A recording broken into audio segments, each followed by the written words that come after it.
The daily code snippet. There are other possible values for background image. None is the default. No background image will be displayed. Linear gradient sets a linear gradient from top to bottom if at least two colors are defined. Repeating linear gradient repeats a linear gradient.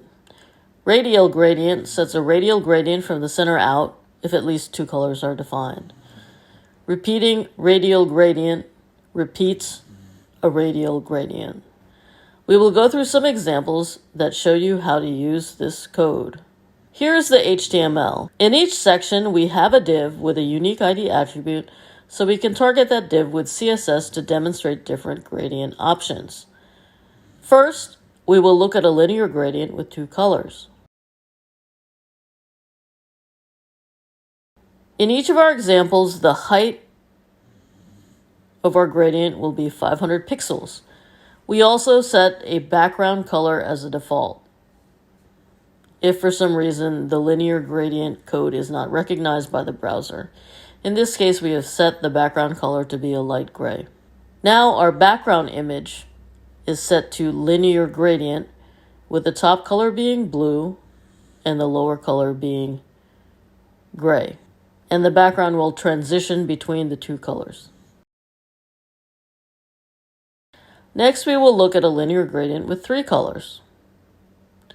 Everything is the same except we have added yellow to be the final transition color.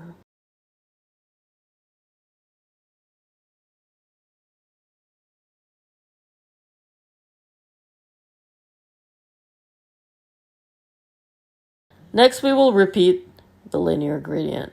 In this case, we still have three colors, and we will explain the use of percentages. The percentages indicate how you want to transition between the colors. Next, we will look at another type of gradient, a radial gradient. Again, we set our background color to be a light gray, and in this case, our radial gradient will transition from a center blue color to gray at the edges.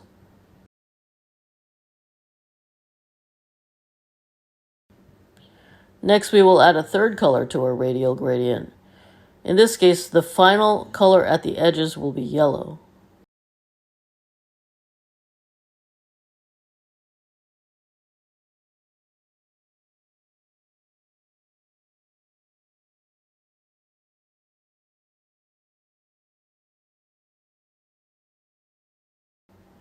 And finally, we will repeat the radial gradient.